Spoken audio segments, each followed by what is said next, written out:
अर्जुन के मुंह से बस यही निकला। वह इस बार सच में दहल गया था।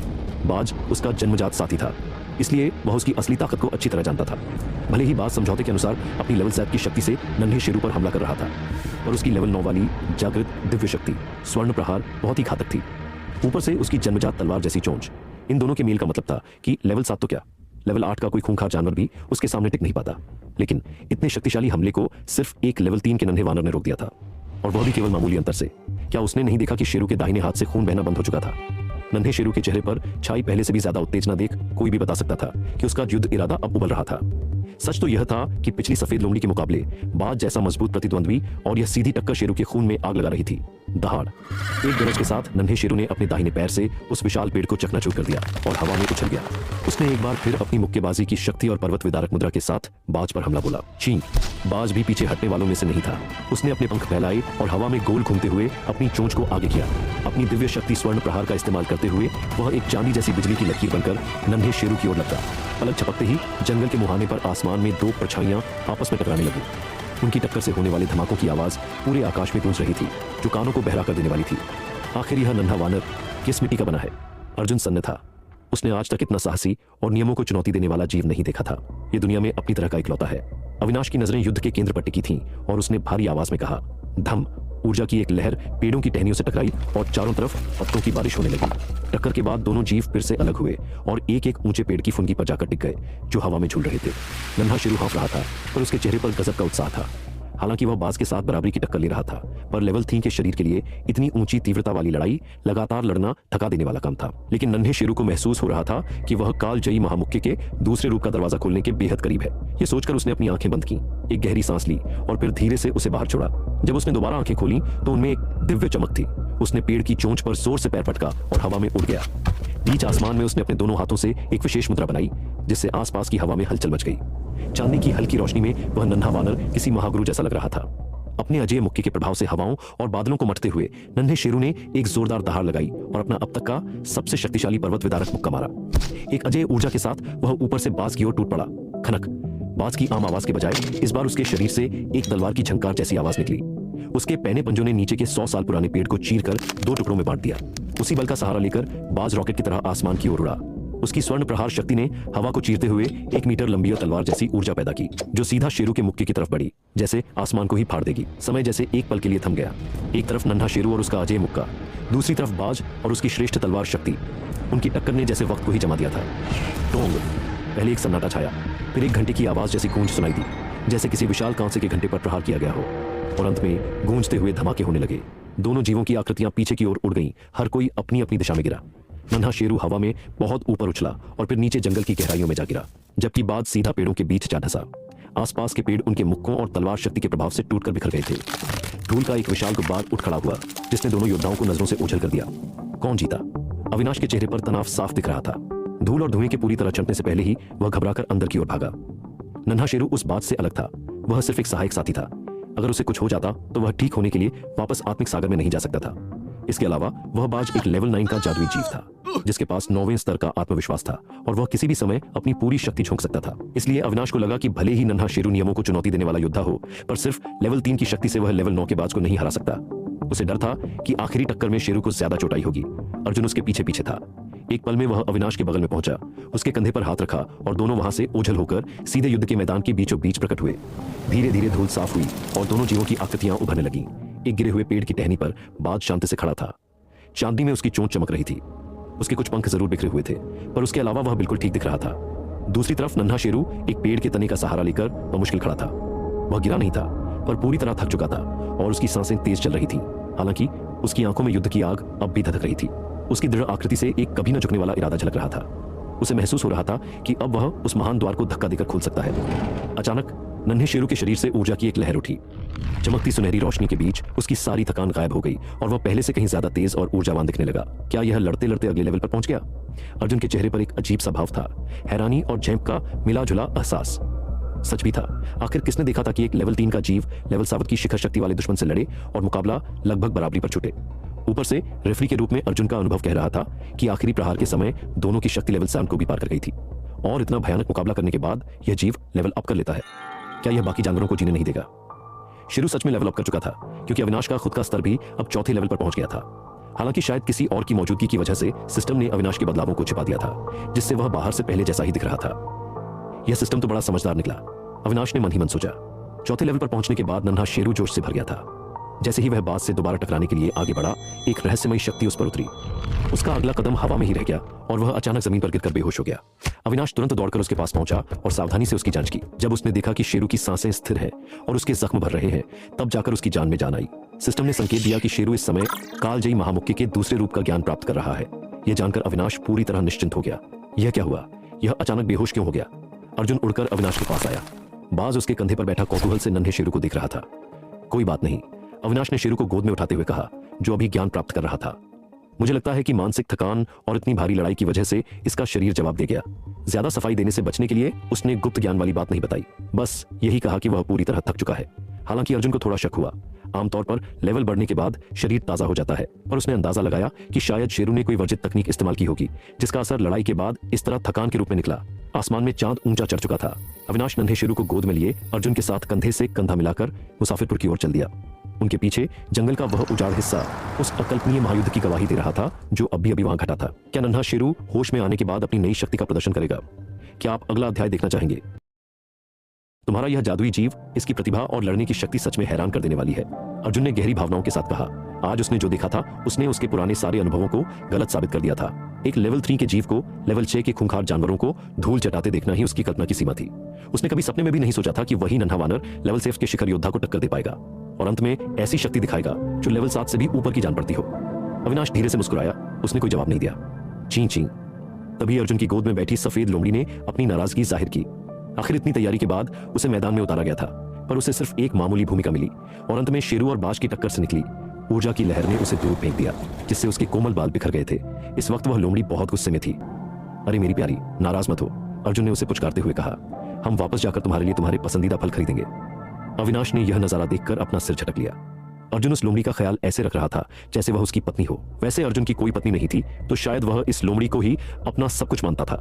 यह देखकर अविनाश को अपनी पिछली जिंदगी की कहानियां याद आ गईं, जहां परदेशी मुसाफिरों को अक्सर जंगलों में ऐसी मायावी लोमड़ियां मिलती थीं। अविनाश ने सावधानी से अपने कदम बढ़ाए और अर्जुन से थोड़ी दूरी बना ली। ची ची। अर्जुन अभी भी लोमड़ी को मनाने में व्यस्त था और उसने अविनाश की हलचल पर ध्यान नहीं दिया। तभी हवा का एक झोंका अविनाश के कंधे से टकराया और वह बाज उसके कंधे पर आ बैठा। आज के लिए तुम्हारा बहुत बहुत धन्यवाद। अविनाश उस बाज का बहुत शुक्रगुजार था। उसने नन्हे शेरू की मदद के लिए अपनी शक्ति को नियंत्रित किया, जिससे शेरू न केवल अगले लेवल पर पहुंच सका बल्कि कालजयी महामुक्ति के दूसरे रूप को भी जागृत कर पाया। आज की इस तरक्की का सबसे बड़ा श्रेय इसी बाज को जाता था। छी छी। बाज ने अपना सिर हिलाया, फिर नीचे झुककर अविनाश की गोद में सो रहे नन्हे शेरू को देखा और दोबारा अविनाश की नजरों से नजरें मिलाई। कोई फिक्र की बात नहीं है। अविनाश उसका इशारा समझ गया। वह शेरू की चोटों के बारे में पूछ रहा था। यह बस सो रहा है, कल सुबह तक बिल्कुल ठीक हो जाएगा, अविनाश ने मुस्कुराते हुए कहा। यह सुनकर बाज ने संतोष में सिर हिलाया। अविनाश को यह देखकर बड़ा मजा आ रहा था कि एक बाज के छोटे से चेहरे पर इतने गहरे भाव कैसे आ सकते हैं। क्या मैं तुम्हें छू सकता हूं? अविनाश की दिलचस्पी बाज में बढ़ गई थी। उसने अपने बाएं हाथ से सोते हुए नन्हे शेरू को थामा और दाहिना हाथ धीरे से आगे बढ़ाया। जब बाज को अविनाश से कोई डर नहीं था, वह फुदकते हुए उसके कंधे से बांध पर आया और फिर उसकी हथेली पर बैठ गया। सिस्टम की परखने वाली शक्ति ने बाज को स्कैन किया और उसकी पूरी जानकारी अविनाश के दिमाग में कौंध गई। नस्ल बाज, लेवल 9वें स्तर का शिखर, दिव्य शक्ति बिजली जैसी रफ्तार, स्वर्ण प्रहार। अवस्था एक बड़ी लड़ाई के बाद थोड़ा थका हुआ है, पर अपने प्रतिद्वंद्वी को लेकर बहुत उत्सुक है। इच्छा यह देखना चाहता है कि आसमान की आखिरी सीमा कहां है। आज सिस्टम ने जो जानकारी दिखाई वह पहले से अलग थी। लेवल के साथ साथ अब एक इच्छा वाला कॉलम भी जुड़ गया था। यह क्या है? अविनाश हैरान रह गया। अचानक यह इच्छा वाली बात कहां से आ गई?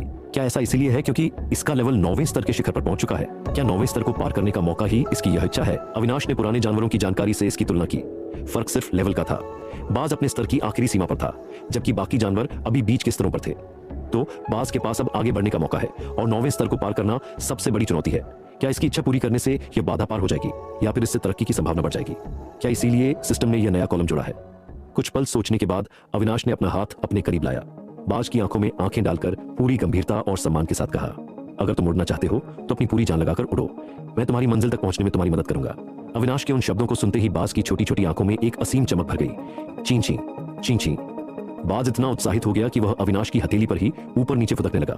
उसकी प्रतिक्रिया देखकर ऐसा लग रहा था जैसे अविनाश उसे अर्जुन से भी बेहतर समझता हो, मानो वही उसका असली मालिक हो। कुछ पल सोचने के बाद अविनाश ने अर्जुन की ओर मुड़कर पूछा, जो अभी भी सफेद लोमड़ी को पुचकारने में लगा था, अर्जुन तुम्हारा यह बाज 9वें स्तर के शिखर पर कब पहुंचा था? सफेद लोमड़ी के बाल सहलाते हुए अर्जुन ने हैरानी से अविनाश को देखा। उसे कैसे पता चला कि बाज 9वें स्तर के शिखर पर है? उसने तो सिर्फ इतना बताया था कि उसका साथी 9वें स्तर का है, कभी शिखर शब्द का जिक्र नहीं किया था। हैरानी दबाते हुए उसने जवाब दिया, इसे 9वें स्तर के शिखर पर पहुंचे 3 साल हो चुके हैं। तब से मैंने इसे न जाने कितने जादुई अर्क पिलाए और कितनी ही लड़ाइयां लड़ी, पर हम उस सीमा को पार नहीं कर पाए। 9वें स्तर से ऊपर जाना जैसे नामुमकिन सा हो गया है। तो तुम्हें क्या लगता है इसका कारण क्या है? अविनाश ने मुस्कुराते हुए पूछा। बाज भी अब उम्मीद से अर्जुन की ओर देखने लगा। मुझे कुछ समझ नहीं आता। अर्जुन के चेहरे पर उदासी छा गई। 9वें स्तर को पार करना किसी भी जादुई जीव के लिए पहली सबसे बड़ी बाधा होती है। एक बार यह पार हो जाए तो बदलाव जमीन आसमान जैसा होता है, पर मेरी यह बाधा टस से मस नहीं हो रही। 3 साल से अनगिनत कोशिशें की पर कोई तरक्की नहीं हुई। क्या तुमने कभी बाज से पूछा कि वह क्या चाहता है? अविनाश धीरे से हंसा। मैंने बाज प्रजाति के लिए जितने भी तरक्की के तरीके बताए गए हैं सब आजमा ली। क्या मेरे इस साथी की सच में कोई खास इच्छा हो सकती है? अर्जुन उलझन में लग रहा था। भले ही मालिक और उसके साथी एक दूसरे की भावनाओं को थोड़ा बहुत महसूस कर सकते हैं, पर वे हर विचार को स्पष्ट रूप से नहीं पढ़ सकते, और इस महाद्वीप पर शायद ही किसी बाज का ऐसा अनोखा सपना रहा होगा। पर अविनाश, जिसके पास सर्वश्रवण की शक्ति और अजय विकास प्रणाली थी, वह जादुई जीवों के हर विचार को समझ सकता था। उसे यह बाज पहली नजर में ही पसंद आ गया था और वह चाहता था कि यह अपनी इच्छा पूरी करे और ऊंचाइयों को छुए। उसने पूरी गंभीरता से कहा, तुम्हारा यह बाज बादलों को चीरकर आसमान के उस छोर तक पहुंचना चाहता है जहां यह दुनिया खत्म होती है।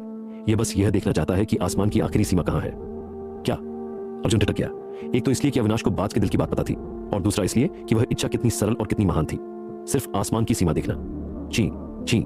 बाज अविनाश की हथेली पर खड़ा होकर अपना नन्हा सिर जोर जोर से हिलाने लगा, जैसे वह उसकी हर बात से पूरी तरह सहमत हो। यह देखकर अर्जुन खामोश हो गया। जब तरक्की के सारे आम तरीके फेल हो गए थे तो वह निराश हो गया था। वह मुसाफिरपुर के अखाड़े में रेफरी की नौकरी करने लगा। खाली समय में बस वक्त काटता और जैसे तैसे अपनी जिंदगी गुजार रहा था। ऊपर से उसके पास बिजली जैसी रफ्तार की शक्ति थी तो उसे बाज की जरूरत कम ही पड़ती थी। उसने ध्यान दिया था कि उसका बाज अक्सर आधा सोया हुआ सा रहता था और कभी कभी घंटों आसमान को एकटक निहारता रहता था। अर्जुन को लगा था कि उसने अपनी लड़ने की हिम्मत खो दी है। लंबे समय से उन दोनों के बीच संवाद ही खत्म हो गया था। अर्जुन अचानक शर्मिंदगी से भर गया। उसका मालिक होने के नाते उसे ही अपने साथी को सबसे बेहतर समझना चाहिए था, पर आज एक बाहरी व्यक्ति ने उसके अपने साथी के दिल की बात कह दी थी। मुझे माफ कर दो। अर्जुन अपनी जगह रुक गया। उसका सिर झुक गया और आवाज भारी हो गई। ची ची। बाज बिजली की गति से उठकर उसके कंधे पर जा बैठा और सांत्वना देने के लिए अपना नन्हा गाल अर्जुन की गर्दन से रगड़ने लगा। इस प्यारे नजारे को देखकर अविनाश मुस्कुराया। इसे एक मौका दो, इसे आसमान की सीमाएं देखने दो। चांदनी रात में अर्जुन ने अपनी नजरें उस युवक पर टिकाई जो अपनी धुन में आगे बढ़ रहा था। उसने पुकारकर पूछा, अगर बाज आसमान की सीमा देखना चाहता है तो तुम्हारा खुद का सपना क्या है? अविनाश बिना पीछे मुड़े चलता रहा। उसकी साफ आवाज हवा में तैरती हुई आई, इस दुनिया की हर सीमा को पार करना। क्या अविनाश अपनी इस महान मंजिल को पा सकेगा? क्या आप अगला अध्याय देखना चाहेंगे? लोहानी हवेली, अविनाश का निजी आंगन। अविनाश ने नन्हे शेरू को बड़ी कोमलता से उसके बिस्तर पर लिटाया और फिर राहत की एक लंबी सांस ली। नन्हा शेरू आज सच में बहुत थक गया था और ज्ञान प्राप्त करने का यह अवसर उसके आराम के लिए बिल्कुल सही समय था। उसने धीरे से दरवाजा बंद किया, कमरे से बाहर आया और आंगन में बने बरामदे में बैठकर आसमान में चमकते चांद को निहारते हुए गहरी सोच में डूब गया। नन्हे शेरू ने वह चुनौती सफलतापूर्वक पूरी कर ली जो वह चाहता था, और यहां तक कि लड़ाई के दौरान ही वह चौथे लेवल पर पहुंच गया, जिससे मेरे विकास बिंदु बच गए। हालांकि सिस्टम ने बाज के साथ हुई उस लड़ाई को एक अप्रत्याशित स्थिति माना और उसे अधूरा छोड़ दिया, इसलिए मुझे उस मुकाबले के अंक नहीं मिल सके। अविनाश ने इस पर विचार किया और फिर अपनी वर्तमान स्थिति जांची। उसके पास अब कुल 149 विकास बिंदु जमा थे।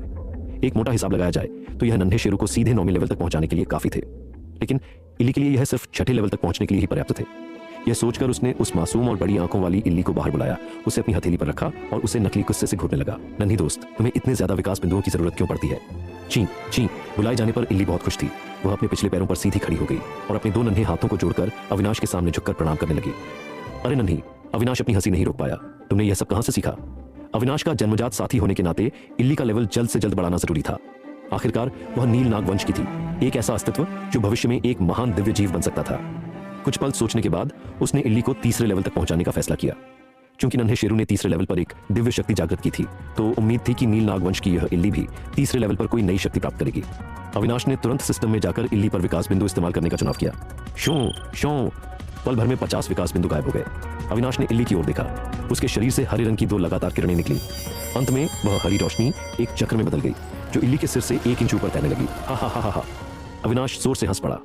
इल्ली के सिर पर वह चमकता हुआ हरा घेरा इतना साफ दिख रहा था कि वह जहां भी जाती सबका ध्यान अपनी ओर खींच लेती। अविनाश को हंसते देख इल्ली भी खुश हो गई। उसने अपने 2 नन्हे हाथ हिलाए और अचानक अविनाश के सिर के ऊपर भी वैसा ही एक हरा घेरा बन गया, जिससे नीचे की ओर हरी रोशनी बरसने लगी। मैं अविनाश अचानक निशब्द रह गया।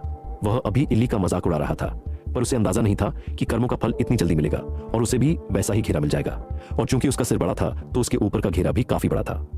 अविनाश अभी थोड़ा उदास महसूस कर ही रहा था कि उस घेरे से गिरने वाली रोशनी उसके शरीर को छूने लगी। पल भर में उसकी सारी थकान मिट गई। वह स्फूर्ति से भर गया और उसे ऐसा लगा जैसे उसका पूरा शरीर अंदर से शुद्ध हो गया हो। ये कौन सी दिव्य शक्ति है? अविनाश ने चमकती आंखों और ताजगी के साथ इल्ली को हैरानी से देखा। इल्ली के चेहरे पर एक गर्व भरी मुस्कान थी और वह ऐसी दिख रही थी जैसे अपनी तारीफ सुनना चाह रही हो। उसने सिस्टम में इल्ली की जानकारी जांची। नस्ल नील नाग वंश, लेवल 3 स्तर, दिव्य शक्ति नील नाग का प्रताप, अमृत वर्षा। अवस्था मेरे पास घेरा है, तुम्हारे पास भी घेरा है, मैं खुश हूं। इल्ली की उस नादान मानसिक स्थिति को नजरअंदाज करते हुए अविनाश ने दिव्य शक्ति अमृत वर्षा का विवरण पढ़ा। नील नाग पूर्व दिशा का स्वामी है और प्रकृति से संबंध रखता है। वह समस्त सृष्टि के पोषण और विकास के लिए अमृत वर्षा करता है। समस्त सृष्टि का पोषण, क्या इसका मतलब है कि यह शक्ति विकास और घावों को भरने के काम आती है? सिस्टम का विवरण थोड़ा रहस्यमयी था।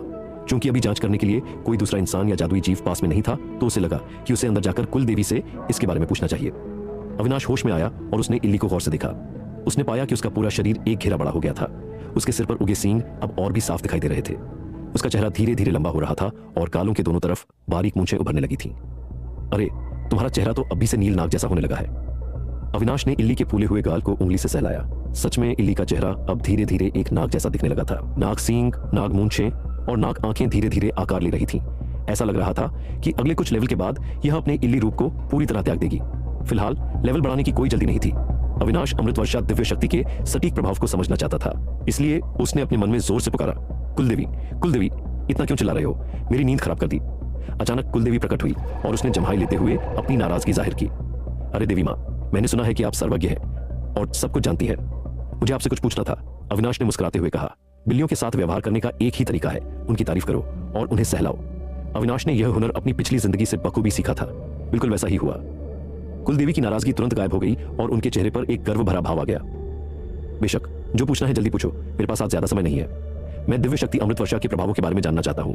अविनाश ने सीधे मुद्दे की बात की। ओह, नील नाग की दिव्य शक्ति, कुलदेवी ने बात समझते हुए कहा। यह शक्ति समस्त सृष्टि के विकास और स्वास्थ्य को बढ़ावा दे सकती है। यह बहुत ही श्रेष्ठ शक्ति है। क्या आप थोड़ा विस्तार से बता सकती हैं? अविनाश ने थोड़ा निराश होकर पूछा। यह जानकारी बहुत ही साधारण थी। कुलदेवी ने उसे एक नजर देखा और फिर अपना पंजा चाटने लगी। लड़के, तुम्हारी समझ में सच में कमी है। अविनाश का मजाक उड़ाने के बाद उन्होंने अपनी बात जारी रखी। अमृत वर्षा पौधों के विकास और उनकी संख्या बढ़ाने में मदद कर सकती है, जिससे उनकी बढ़ने की रफ्तार तेज हो जाती है। जादुई जानवरों या इंसानों के लिए यह ऊर्जा को वापस ला सकती है और गहरे से गहरे जख्मों को भर सकती है। आमतौर पर इसका एक ही छिड़काव बड़े से बड़े घाव को पहले जैसा कर देने के लिए काफी है। तो यह सिर्फ एक उपचार करने वाली शक्ति है। अविनाश बुदबुदाया। कुलदेवी ने उपहास किया। तुम सच में इस दिव्य शक्ति को कम समझ रहे हो? कहते कहते उनका लहजा थोड़ा सख्त और आवाज तेज हो गई। यह नील नाग की जन्मजात दिव्य शक्तियों में से एक है। नील नाग का संबंध काष्ठ तत्व से है और काष्ठ तत्व उपचार और पुनर्जीवन में सबसे माहिर होता है। 5 दिशाओं के रक्षक दिव्य जीवों में से एक होने के नाते नील नाग प्रकृति के नियमों पर शासन करता है। जब एक नील नाग पूरी तरह विकसित हो जाता है तो वह अपनी अमृत वर्षा की एक बूंद से पूरी दुनिया की बुराई को दूर कर सकता है और बंजर जमीन को भी हरा भरा कर सकता है। यहाँ कुलदेवी की आंखों में एक चमक सी आ गई। और क्या तुम्हें पता है कि पुनर्जीवन का उच्चतम स्तर क्या है? क्या? अविनाश ने उत्सुकता से पूछा। इसका अर्थ है किसी को समय की मिटती हुई धारा से वापस खींच लाना। इसका मतलब? अविनाश हकलाने लगा। क्या यह मरे हुए को जिंदा करना है? हाँ, कुलदेवी धीरे से हंसी। यह सिर्फ पुनर्जीवन नहीं है। इस महाद्वीप पर उपचार के लिए तितली परी सबसे प्रसिद्ध है। एक तितली परी अपने चरम पर पहुंचकर मरे हुए को जिंदा कर सकती है, पर उसकी कुछ शर्तें होती हैं, जैसे कि शरीर या आत्मा का अस्तित्व बचा होना चाहिए। लेकिन कुलदेवी का स्वर बदल गया। नील नाग की शक्ति तुम्हें तब भी वापस ला सकती है जब तुम्हारा शरीर राख बन गया हो और तुम्हारी आत्मा के टुकड़े टुकड़े होकर ब्रह्मांड में विलीन हो गए हो। हिस। अविनाश दंग रह गया। उसने ऐसी अकल्पनीय शक्तियां केवल कहानियों में सुनी थी। उसे अंदाजा नहीं था कि उसके जन्मजात साथी के पास इतनी भयानक और महान शक्ति है। इसलिए मेरे नन्हे दोस्त, अपने साथी को अच्छे से पालो। उसे जल्दी बड़ा होने दो। वह तुम्हें ऐसे ही और भी कई चमत्कार दिखाएगी। कुलदेवी ने अविनाश की ओर एक सार्थक नजर डाली और ओझल हो गई। क्या अविनाश इस अमृत वर्षा की शक्ति का पहला प्रयोग अपने दोस्तों पर करेगा? क्या आप अगला अध्याय देखना चाहेंगे? अपने मन के सिस्टम स्पेस से बाहर निकलते हुए अविनाश ने इल्ली को अपने सामने थाम लिया। उसे पहले से ही इस नील नाग वंश की इल्ली से बहुत उम्मीदें थीं और अब उसकी उम्मीदें 7वें आसमान पर पहुंच गई थीं। वह सोच रहा था कि क्या इल्ली को सीधे 6ठे लेवल पर ले जाए, क्योंकि उसके पास बचे हुए विकास बिंदु इसके लिए काफी थे। नील नाग का प्रताप, अमृत वर्षा, अविनाश बुदबुदाया। एक शक्ति दुश्मनों को काबू करने के लिए है तो दूसरी घाव भरने के लिए। अभी तक मुझे कोई हमलावर दिव्य शक्ति नहीं मिली है। जादुई जानवरों के सामान्य नियम के अनुसार 6ठे लेवल के बाद एक और दिव्य शक्ति जागृत होती है। इल्ली भी इसका अपवाद नहीं होनी चाहिए थी। तो सवाल यह था कि वह इल्ली का लेवल बढ़ाए या नन्हे शेरू का। अविनाश ने विस्तार से तुलना की। वर्तमान में नन्हे शेरू की युद्ध शक्ति बहुत ही भयानक थी। 4थे लेवल पर होने के नाते वह 8वें लेवल के शिखर वाले जादुई जानवर से भी लड़ सकता था। अगर वह एक लेवल और बढ़ जाता तो शायद वह 9वें लेवल के शिखर योद्धा के बराबर खड़ा हो जाता। जहां तक इल्ली की बात थी, वह फिलहाल सहायता, नियंत्रण और उपचार के काम आ रही थी और उसका लेवल बढ़ाने में विकास बिंदु भी ज्यादा खर्च हो रहे थे। उफ, इतना क्या सोचना। कल मैं लोहानी हवेली के उन सभी योद्धाओं को चुनौती दूंगा जो 9वें लेवल से नीचे हैं। तब मेरे पास इतने अंक होंगे कि मैं दोनों का लेवल बढ़ा सकूं। अचानक यह विचार आते ही अविनाश की उलझन दूर हो गई। हालांकि कल उसे सबसे पहले बलवान के काले सुअर की चोटों का इलाज करना था।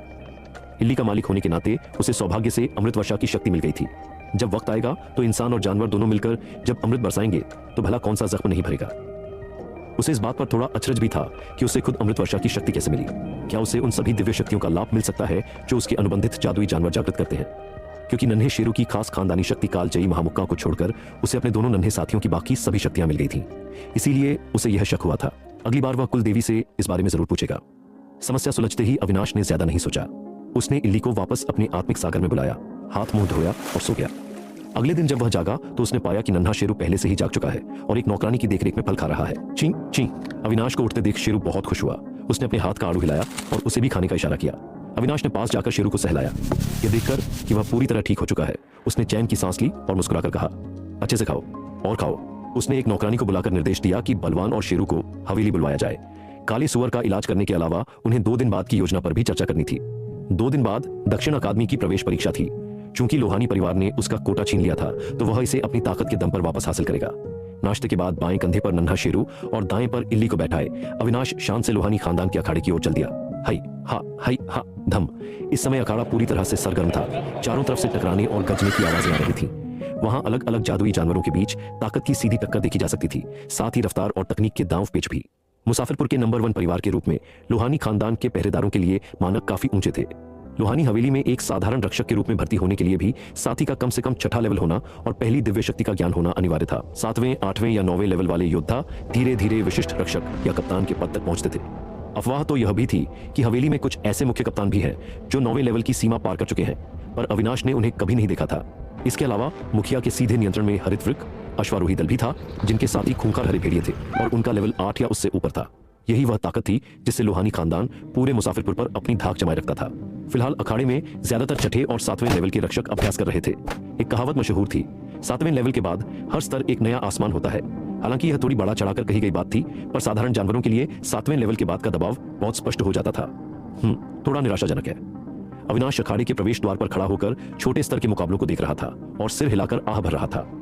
उसकी नजर में इन लड़ाइयों का स्तर कल रात नन्हे शेरू और बाज के बीच हुए महायुद्ध के सामने कुछ भी नहीं था। उसने यह नहीं सोचा कि कल रात वाले दोनों योद्धा कितने खास थे। एक प्रकृति का अनूठा चमत्कार था और दूसरा अपनी मारक क्षमता और रफ्तार के लिए मशहूर 9वें लेवल का बाज।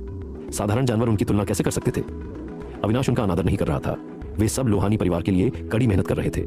वह तो बस अपने 4थे लेवल के नन्हे शेरू को उसकी नई ताकत का अभ्यास कराना चाहता था और साथ ही कुछ विकास बिंदु भी कमाना चाहता था। जब अविनाश काफी देर तक दरवाजे पर खड़ा रहा तो एक रक्षक ने पास आकर पूछा, छोटे सरकार, क्या आपको किसी चीज की जरूरत है? सामने खड़े हट्टे कट्टे इंसान को देखकर जो समूह का नेता लग रहा था, अविनाश ने सिर हिलाया और कहा, हाँ, मुझे तुम लोगों की मदद चाहिए। विजय आज के अभ्यास का प्रभारी था। 7वें लेवल के शिखर पर होने के नाते उसका काम सिर्फ निगरानी करना था। वह अपने जवानों को अभ्यास करते देख रहा था जब उसने अविनाश को मुंह फुलाए अखाड़े के दरवाजे पर खड़ा पाया। हवेली में ऐसा कोई नहीं था जो अविनाश को न जानता हो। वह पहले नंबर 1 जीनियस था, फिर फर्श पर गिरा और अब सिर्फ एक बंदर के साथ उसने फिर से अपना नाम कमा लिया था। यह सुनकर कि अविनाश को उनकी मदद चाहिए, विजय को थोड़ा अजीब लगा। उसे समझ नहीं आया कि उनके जैसे 6ठे 7वें लेवल के योद्धा उसकी क्या मदद कर सकते हैं।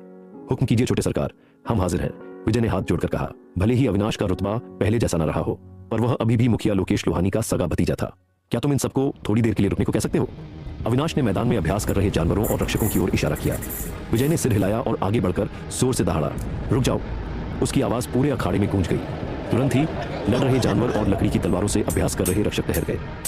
वे सब हैरानी से विजय और उसके बगल में खड़े अविनाश को देखने लगे। छोटे सरकार को हमसे कुछ कहना है, विजय ने भारी आवाज में कहा। पूरे अखाड़े में सन्नाटा छा गया। सबकी नजरें अविनाश पर टिकी थीं। अविनाश बिल्कुल शांत और आत्मविश्वासी दिख रहा था। उसने बेरुखी से कहा, मैं यहां मौजूद सभी जादुई जानवरों से लड़ना चाहता हूं। वह थोड़ा रुका, चारों ओर देखा, एक हल्की मुस्कान दी और फिर बोला, तुम सब एक साथ मुझ पर हमला करो। क्या नन्हा शेरू अकेले ही दर्जनों जादुई जानवरों को धूल चटा पाएगा? क्या आप अगला अध्याय देखना चाहेंगे? छोटे सरकार, आप मजाक तो नहीं कर रहे? जैसे ही अविनाश के शब्द हवा में गूंजे, पूरे अखाड़े में खलबली मच गई। विजय ने घबराए हुए चेहरे के साथ दबी आवाज में पूछा, मैं मजाक नहीं कर रहा। अविनाश ने अपना सिर हिलाया, यह जताने के लिए कि वह पूरी तरह गंभीर है। लेकिन विजय हिचकिचाया, आप और आपका यह साथी दोनों ही हमारे लिए अनमोल है। हम तो बस मामूली रक्षक हैं। अगर आपके कहने पर हम सब ने एक साथ हमला किया और कुछ अनहोनी हो गई तो हम इसकी जिम्मेदारी नहीं उठा पाएंगे। विजय की नजर में अविनाश का यह कदम पागलपन भरा था। अकेले दम पर दर्जनों जादुई जानवरों के झुंड को चुनौती देना। भले ही वे साधारण छठे या 7वें लेवल के जानवर थे और उस नन्हे वानर के सामने कुछ नहीं थे जिसने लेवल 3 पर ही सबको धूल चटा दी थी। लेकिन अगर चींटियां भी हजारों की संख्या में हो तो हाथी को मार सकती है। अगर कुछ भी गलत हुआ तो गाज इन रक्षकों पर ही गिरेगी। अविनाश उनकी चिंता समझता था, इसलिए उसने फिर से कहा, कोई बात नहीं, मैं साफ कर देता हूँ, जो कुछ भी होगा उसका जिम्मेदार तुम में से कोई नहीं होगा। मैं लोहानी खानदान के वारिस के नाते इसकी गारंटी देता हूँ, यहाँ तक कि मुखिया को भी दखल देने का हक नहीं होगा। अविनाश का पक्का वादा सुनकर विजय के चेहरे का तनाव थोड़ा कम हुआ। यह सच था, लोहानी हवेली में अविनाश का मासिक खर्च रोकने के अलावा मुखिया लोकेश लोहानी का उस पर कोई खास बस नहीं चलता था। पहले उन्होंने उसका खर्चा इसलिए रोका था ताकि वह अपने जन्मजात साथी को पाल न सके और दक्षिण अकादमी न जा सके। फिर भी अविनाश ने पासा पलट दिया और सिर्फ एक सहायक साथी के दम पर अपना मुकाम बना लिया। जब मुखिया खुद मुझे नहीं रोक सकते तो और कौन रोकेगा? अविनाश हंसा और फिर उसने एक और बड़ा धमाका किया, और मैं तुम लोगों से मुफ्त में नहीं लड़वाऊंगा। मुकाबला खत्म होने पर हर रक्षक को 20-20 सफेद रत्न मिलेंगे। रक्षकों के बीच शोर मच गया। उन्हें लगा था कि छोटे सरकार बस उनके साथ खेल रहे हैं, पर अब वह हर किसी को 20 सफेद रत्न दे रहे थे। यह लगभग आधे महीने की तनख्वाह के बराबर था। अब बात पैसों की थी। अब वह चाहे जैसा मुकाबला चाहते हो, एक एक करके या सब एक साथ, उन्हें कोई ऐतराज नहीं था। उत्साहित रक्षकों को देखकर विजय का चेहरा और भी फीका पड़ गया। छोटे सरकार, यह जिद छोड़ दीजिए। इतने सारे जानवर और वह अकेला नन्हा बंदर, अगर उसे कुछ हो गया तो हम खुद को माफ नहीं कर पाएंगे। तुम इंसान अच्छे हो विजय, पर बातें बहुत ज्यादा करते हो। अविनाश विजय को पीछे छोड़ते हुए अखाड़े के एक ऊंचे चबूतरे पर चढ़ गया और रक्षकों की चमकती नजरों से नजरें मिलाई। मैं अविनाश लोहानी अपनी जबान का पक्का हूं, हर किसी को 20 सफेद रत्न मिलेंगे, एक भी कम नहीं। अब अपने अपने साथियों को एक तरफ खड़ा करो। जब वे पूरी तरह तैयार हो जाएंगे तब हम शुरू करेंगे। रक्षक अपनी जगह से नहीं हिले, वे सब अविनाश के पीछे खड़े विजय की ओर देख रहे थे। विजय ने एक ठंडी आह भरी। अगर उसने अब उन्हें रोका तो वे उसे अपना दुश्मन समझने लगेंगे। खैर, उसने सोचा कि वह उन्हें बस संभल कर रहने को कह देगा। जैसा छोटे सरकार कह रहे हैं वैसा ही करो, पर तुम सब सावधान रहना। रक्षक उसका इशारा समझ गए। बंदर को चोट मत पहुंचाना, तुम भी शामिल हो जाओ, अविनाश ने मुड़कर विजय से कहा। पर विजय हिचकिचाया। मेरा साथी 7वें लेवल के शिखर पर है, अगर वह लड़ा तो यह नाइंसाफी होगी। इसमें कुछ भी गलत नहीं है। मुझे तुम्हारे ही लेवल वाले योद्धाओं से तो लड़ना है। अविनाश ने उसे थोड़ा धक्का दिया। विजय विरोध नहीं कर पाया और लड़खड़ाते हुए रक्षकों की टोली में शामिल हो गया। अब और कोई रास्ता न देख विजय ने ही युद्ध का नेतृत्व संभाला। जल्द ही अखाड़े के बीच में एक बड़ा खाली मैदान तैयार किया गया और हर तरह के जादुई जानवर अपने अपने मालिकों के आदेश पर शांति से खड़े हो गए। अविनाश ने उन पर एक नजर डाली। बाघ, शेर, भेड़िए, भालू और यहाँ तक कि साही भी पूरा एक चिड़ियाघर लग रहा था। छोटे सरकार, कृपया शुरू करें। विजय और रक्षक दूसरी तरफ खड़े थे। जब सारे जानवर एक कतार में आ गए तो उसने अविनाश की ओर देखा। शू, नन्हा शेरू अविनाश के कंधे से कूदा और सधे हुए कदमों से आगे बढ़ा। वह बिल्कुल शांत और दबंग लग रहा था। दहाड़, शेरू के प्रभाव के नीचे मैदान में खड़े कुछ जानवर बेचैन होने लगे। अविनाश के सिर हिलाते ही विजय ने आदेश दिया, हमला करो। अपने मालिकों का हुक्म मिलते ही दर्जनों जानवर एक साथ नन्हे शेरू की ओर लपके। एक पल में अखाड़े की जमीन उन जानवरों की दौड़ से दहल उठी। उन्होंने अपनी अलग अलग दिव्य शक्तियों का प्रदर्शन करना शुरू कर दिया। चारों तरफ रोशनी चमकने लगी, धमाके होने लगे और धरती कांपने लगी। युद्ध के इस प्रचंड सैलाब का सामना करते ही नन्हे शेरू का युद्ध इरादा उबल पड़ा। दहाड़, एक गरजती हुई गूंज के साथ उसने एक साथ 2 मुद्राएं बनाई। बाएं हाथ में शक्ति बटोरते हुए एक सीधा प्रहार किया। यह कालजयी महामुक्के का पहला रूप था, पर्वत विदारक। वहीं दाहिने हाथ ने हवा में एक रहस्यमयी चाप बनाया, फिर मुट्ठी भींचकर नीचे की ओर वार किया। यह उस महामुक्के का दूसरा रूप था जिसे उसने हाल ही में जागृत किया था।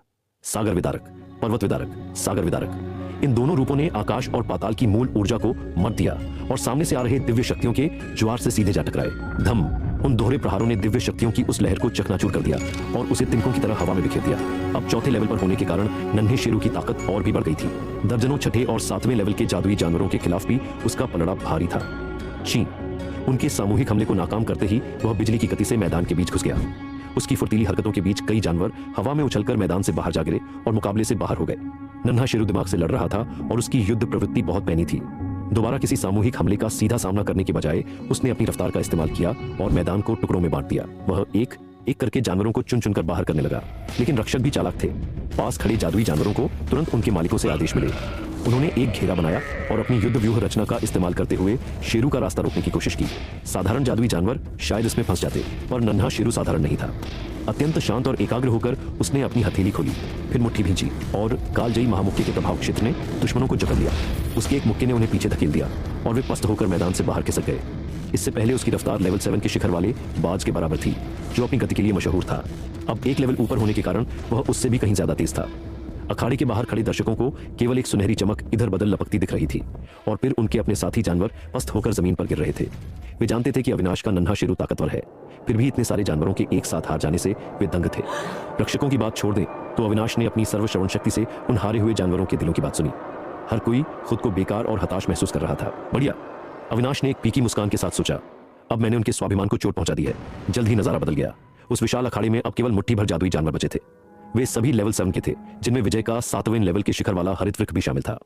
नन्हा शेरू बिना किसी घबराहट के उनके सामने खड़ा था। उसने अपने हाथ पीछे बांध रखे थे और कोई हमला करने की जल्दी में नहीं था, बस उन्हें गौर से दिख रहा था। विजय का चेहरा शर्म से लाल हो रहा था। 30 से ज्यादा छठे और 7वें लेवल के जानवरों ने एक साथ हमला किया था, पर एक नन्हे बंदर ने सबको खदेड़ दिया और अब सिर्फ ये कुछ बचे थे। घेरा बनाओ, पूरी ताकत से हमला। विजय दहाड़ा। उसका चेहरा गुस्से से तमतमा रहा था। तुरंत अपने मालिकों के आदेश पर बचे हुए जानवर रहस्यमयी स्थितियों में खड़े हो गए। उन्होंने शेरू के भागने के सारे रास्ते बंद कर दिए और अपनी दिव्य शक्तियां छोड़ दी।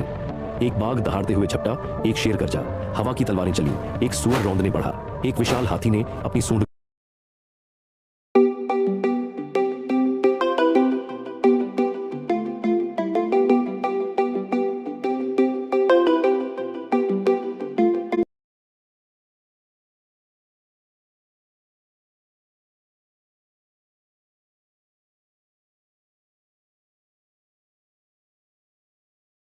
की ओर छूटा ताकि वह दुश्मन को छलन कर सके। इस भव्य हमले के सामने नन्हे शेरू ने अपना दाहिना हाथ उठाया।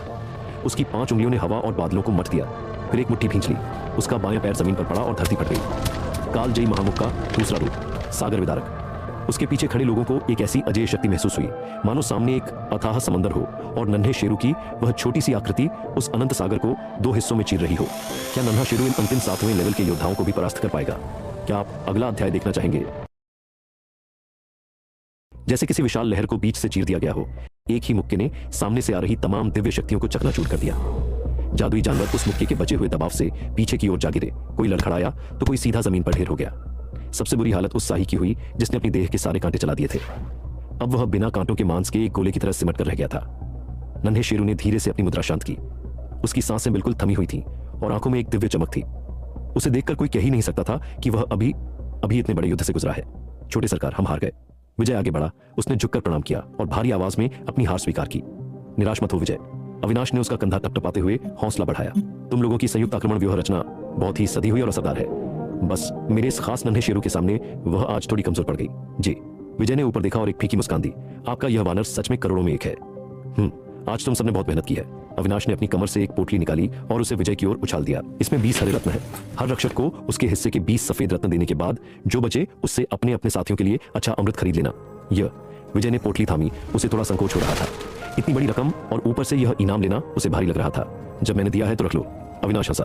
उन जादुई जानवरों के लिए अमृत खरीदो ताकि उनकी घायल रूह को थोड़ी शांति मिले। इतना कहकर उसने नन्हे शेरू को वापस बुलाया, मुस्कुराया और वहां से चल दिया। छोटे सरकार सच में एक नेक दिल इंसान है। विजय और बाकी रक्षक मन ही मन उनकी तारीफ के बिना नहीं रह सके। अविनाश बहुत खुश था। एक तो इसलिए कि नन्हे शेरू की युद्ध शक्ति बढ़ गई थी और दूसरा विकास बिंदुओं की वजह से। अभी अभी हुए उस अकेला बनाम सब मुकाबले ने उसके विकास बिंदुओं को सीधे 200 के पार पहुंचा दिया था। अब उसके पास 220 बिंदु थे। अब उसके पास खुलकर खेलने की जगह थी। वह अपने दोनों नन्हे साथियों का लेवल काफी ऊपर तक ले जा सकता था। अगर वह नील नाग इल्ली को लेवल 6 तक ले जाए तब भी उसके पास इतने बिंदु बचेंगे कि नन्हा शेरू 9वें लेवल तक पहुंच सके। जब मन खुश होता है तो कदमों में अपने आप तेजी आ जाती है। जल्द ही अविनाश अपने निजी आंगन में पहुंचा। जैसे ही उसने दरवाजा खोला उसने देखा कि शेरू और बलवान बरामदे में बैठे बातें कर रहे थे और अपने अपने साथियों को गोद में लिए हुए थे। तुम लोग आ गए। अविनाश पास पहुंचा और उसने देखा कि बलवान का चेहरा अब पहले जैसा हो गया था। अब उसमें हताशा नहीं बल्कि जीतने का एक नया संकल्प दिख रहा था। लगता था कि एक रात की सोच विचार के बाद उसने खुद को संभाल लिया था। खैर, अब मुख्य काम की बारी थी। उसने अपने कंधे से इल्ली को नीचे उतारा और उसे इशारा किया कि वह अभी भी थोड़े कमजोर दिख रहे काले सुअर पर अपनी दिव्य शक्ति अमृत वर्षा का प्रयोग करे। छी छी। इल्ली ने अपना नन्हा हाथ हिलाया और काले सुअर के सिर के ऊपर तुरंत एक हरा घेरा बन गया। उसके बाद उससे हरी रोशनी की फुहारें गिरने लगीं, जो चमकते हुए कणों में बदलकर सुअर के शरीर के भीतर समा गई। घूम घूम। काले सुअर में जैसे जान आ गई। उसे महसूस हुआ कि उसके घाव भर रहे हैं और उसकी ताकत वापस लौट रही है। बलवान और शेरू फटी आंखों से उस हरी रोशनी को दिख रहे थे। अविनाश, ये कौन सी जादुई शक्ति है? बलवान ने हैरानी से अपनी आंखें फैलाकर अविनाश से पूछा। यह जख्म भरने वाली एक दिव्य शक्ति है, बहुत असरदार है। सच में अमृत वर्षा अपने नाम के मुताबिक ही काम कर रही थी। इल्ली के लेवल 3 की शक्ति से निकली यह फुहार भी बड़े से बड़े जख्म को भरने के लिए काफी थी। जल्दी सुअर के सिर के ऊपर का वह हरा घेरा गायब हो गया और काला सुअर फुर्ती से खड़ा होकर अपनी पूंछ हिलाने लगा। अचानक उसके शरीर से ऊर्जा का एक भभक्का उठा। धम। एक काली रोशनी फैली और फिर वापस उसके शरीर में समा गई। काला सुअर लेवल 25 पर पहुंच चुका था। शानदार। अविनाश खुशी से झूम उठा। काले सुअर की इस तरक्की के साथ अब परसों होने वाली दक्षिण अकादमी की प्रवेश परीक्षा का रास्ता पूरी तरह साफ हो गया था। दोनों दोस्तों के साथ आगामी योजना पर चर्चा करने और उन्हें इन 2 दिनों तक अच्छी तरह आराम करने का निर्देश देने के बाद अविनाश ने उन्हें विदा कर दिया। अब बारी थी की अपने दोनों नन्हे साथियों का लेवल बढ़ाना। अपने कमरे में लौटकर उसने दरवाजा बंद किया और दोनों नन्हे जीवों को अपने सामने बिठाया। उसने उन्हें समझाया कि वह उनकी शक्ति बढ़ाने वाला है और उन्हें मानसिक रूप से तैयार रहना चाहिए। ची ची दोनों ने एक साथ आवाज की, यह जताते हुए कि वे तैयार हैं। अपने मन के सिस्टम में प्रवेश करते हुए अविनाश ने सबसे पहले इल्ली को चुनने का फैसला किया। जैसे ही उसने विकास बिंदु चुने, पलक झपकते ही 90 बिंदु गायब हो गए। इल्ली के नन्हे शरीर से हरे रंग की अनगिनत किरणें निकलने लगीं, जो धीरे धीरे उसके चारों ओर रोशनी के छल्लों में बदल गई। वे छल्ले आपस में जुड़ते गए और देखते ही देखते एक बेलनाकार हरे रेशमी कोकून में बदल गए, जिसने इल्ली को पूरी तरह अपने अंदर लपेट लिया। उस झिलमिलाती हरी रोशनी के बीच अविनाश और नन्हा शेरू बड़ी उत्सुकता और तनाव के साथ उस कोकून को देख रहे थे। अचानक इल्ली की आम आवाज से बिल्कुल अलग एक गूंजती हुई नाक दहाड़ सुनाई दी और फिर चिर्रर। एक फटने की आवाज के साथ वह हरा कोकून बीच से फट गया और जुगनू जैसी रोशनी के कणों में बदलकर वापस इल्ली के शरीर पर बैठ गया। एक ऐसी इल्ली उनके सामने प्रकट हुई जो पहले से बिल्कुल अलग थी। अगर उसके कीड़े जैसे शरीर को छोड़ दिया जाए तो उसके ऊपर अब एक असली नील नाक का सिर था। सिर पर हिरण जैसे सुंदर सींग थे, आंखें तेज और ओजस्वी थीं और कान बैल जैसे मजबूत थे। उसका चेहरा पहले से लंबा हो गया था और चेहरे के दोनों तरफ दो छोटी मूंछें हवा में लहरा रही थीं। यह वही नील नाक का रूप था जिसकी कल्पना प्राचीन गाथाओं में की जाती है।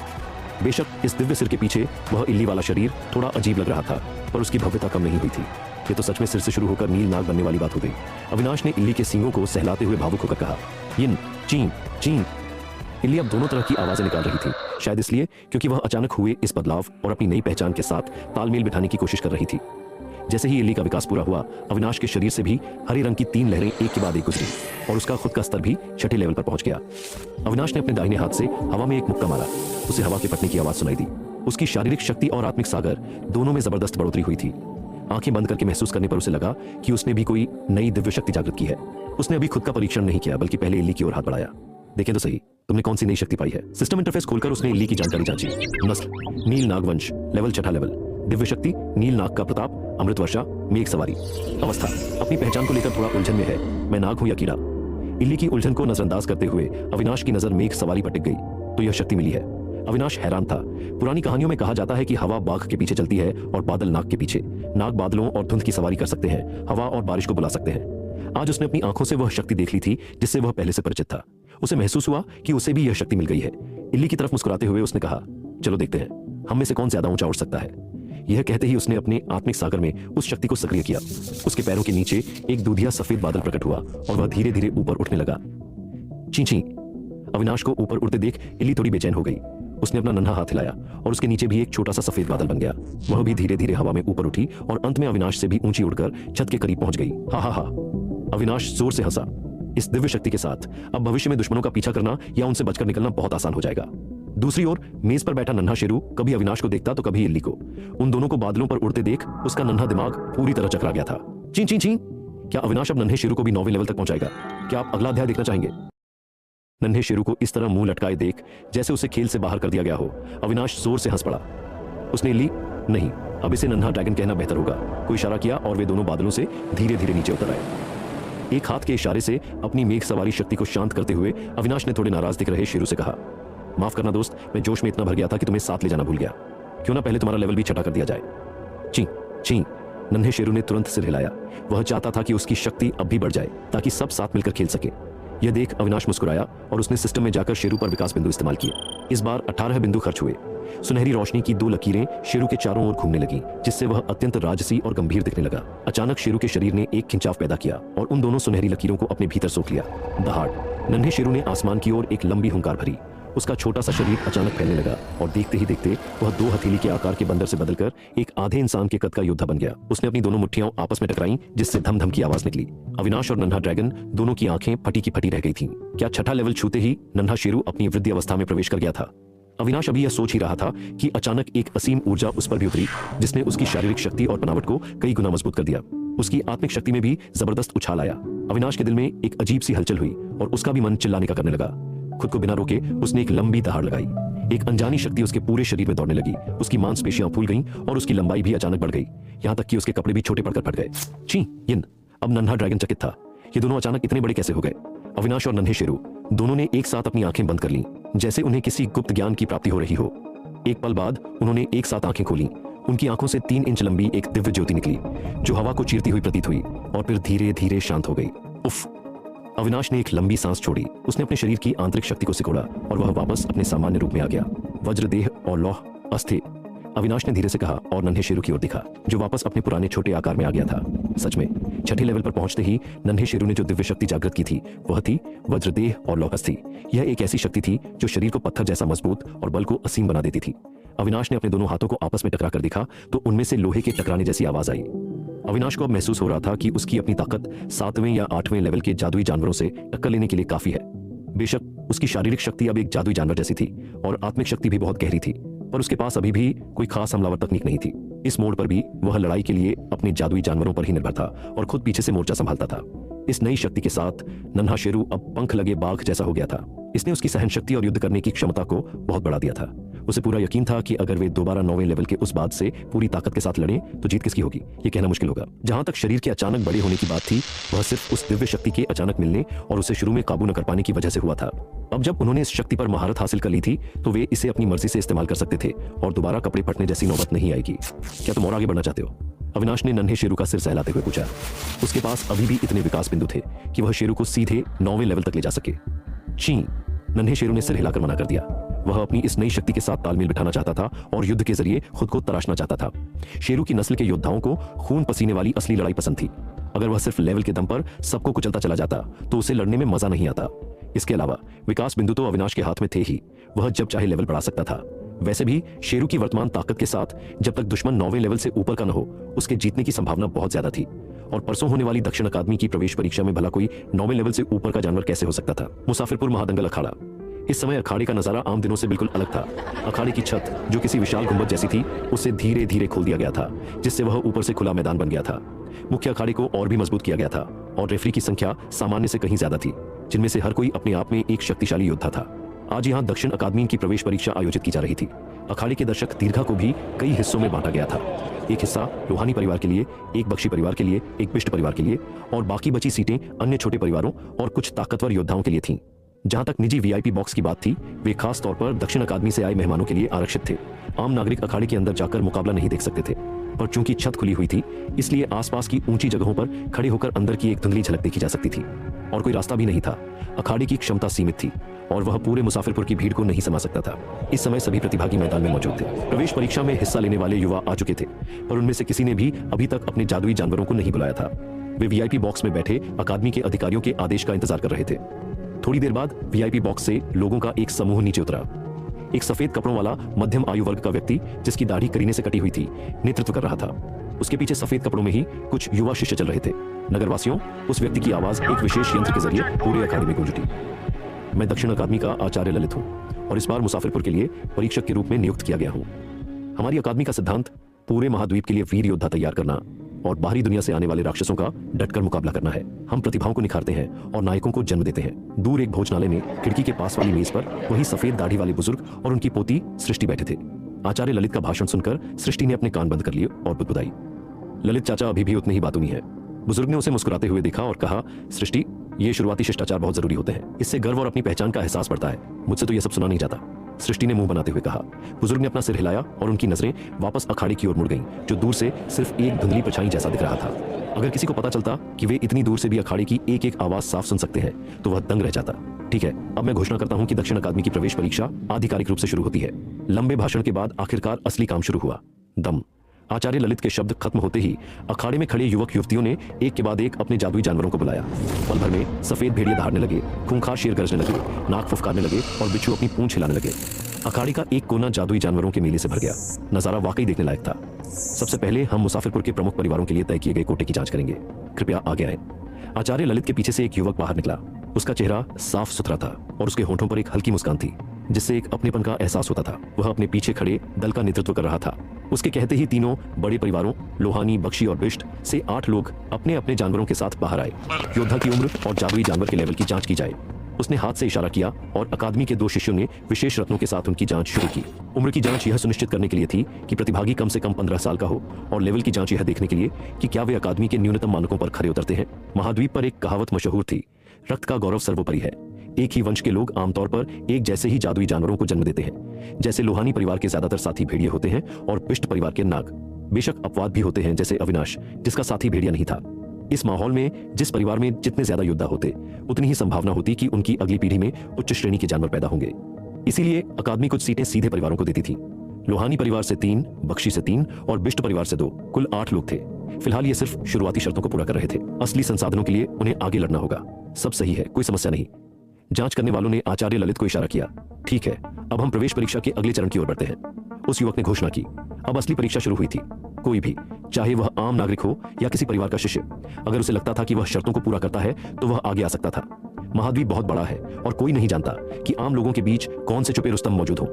लेकिन इस साल मुसाफिरपुर में बहुत कम लोग थे जिन्होंने 15 साल की उम्र में जादुई जानवर को जन्म दिया था। ऊपर से अकादमी की शर्तें बहुत सख्त थीं। मानसिक शक्ति एक निश्चित स्तर पर होनी चाहिए और जन्म के समय साथी का लेवल कम से कम 3 होना चाहिए। पूरी जांच के बाद केवल एक ही और व्यक्ति शर्तों पर खरा उतरा।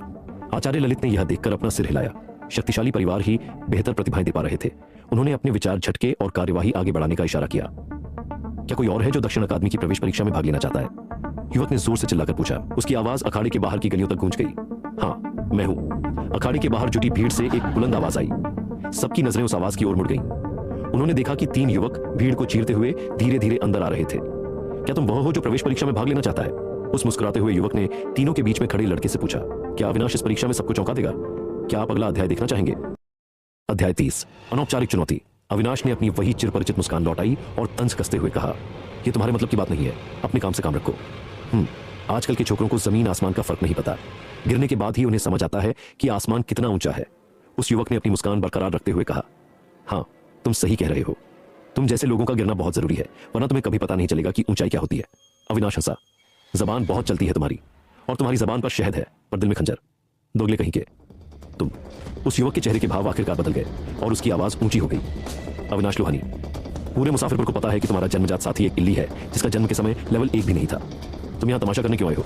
जी हाँ, यह युवक अविनाशी था और उसके साथ शेरू और बलवान थे। अरे, मैंने कब कहा कि मैं परीक्षा दे रहा हूं? अविनाश धीरे से हंसा। विशाल, तुम्हारी समझ वाकई कमजोर है। लोग अभी बोले भी नहीं और तुम पहले ही फैसला सुनाने लगे। यह युवक सच में विशाल ही था, वही जिसने पिछली बार बलवान के खिलाफ साजिश रची थी। पिछली हार के बाद से अविनाश ने विशाल के बारे में सारी जानकारी निकाल ली थी, इसलिए अब उसका चेहरा उसके लिए अनजाना नहीं था। तो फिर बताओ कि यहां प्रवेश परीक्षा देने कौन आया है?